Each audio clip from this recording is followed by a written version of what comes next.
We're going to go to our next highlight and head out to Cupcake, Idaho, as the Cupcakes hosted Georgia State. The Cupcakes are 3-2 so far on the season, and Coach Purple Pie Man apparently has them trending in the right direction after their first two disastrous seasons. Here we are in the first quarter. It's going to be 3rd and 4 for Georgia State.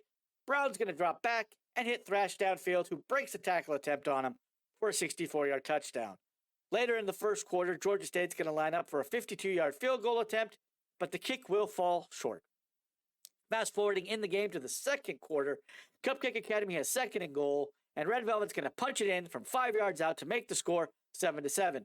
Georgia State would respond, though, on their next drive with a big play here on the screen pass. Georgia State would then finish this drive off to take a 14-7 lead with 2 minutes left in the first half. The Cupcakes won't go away, as here on their next drive, it's 2nd and 5, and Red Velvet runs for 15 yards.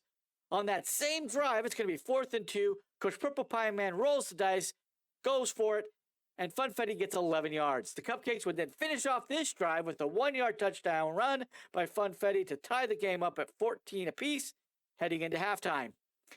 As we go forward into the third quarter, it's going to be the first drive for the Cupcakes of the second half. 2nd and 5, it's going to be handoff to Two Cakes up the middle for a 10-yard run. And then later in this same drive, Red Velvet's going to run for 16 yards. Funfetti would get the call again and finish off the drive by running it in from 1 yard out to make the score 21-14.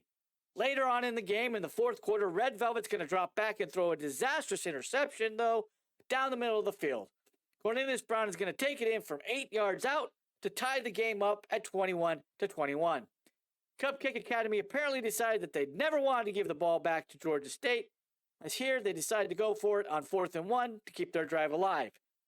3rd and 7, later in the same drive, Red Velvet's barely going to get the 7 yards needed for a first down, and with 1 minute left in the game, the Cupcakes would score from 5 yards out and take a 28-21 lead. Georgia State would not let that minute, however, discourage them, as they would complete a big pass to start the drive. There is a bit of controversy on this play, however, as it looks like the ball crosses the goal line. The refs and replay would say no, and on the last play of the game, Brown would drop back and throw an interception into the end zone to Thompson. This would seal the win, and Cupcake Academy wins 28-21. Let's go ahead and go to the stats for the game. Red Velvet would complete 5 passes for 38 yards and 1 interception. He would also carry the ball 28 times for 134 yards with 2 touchdowns. Two Cakes with 11 carries for 32 yards.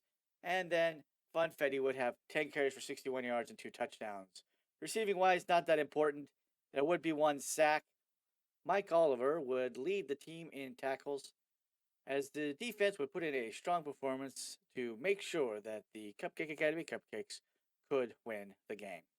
Heading into the team stats, you can see that the Cupcake Academy Cupcakes had 289 yards of total offense for 18 first downs, 61% on third down conversions, and the big stat of the game, 100% in the red zone compared to Georgia State's 66%.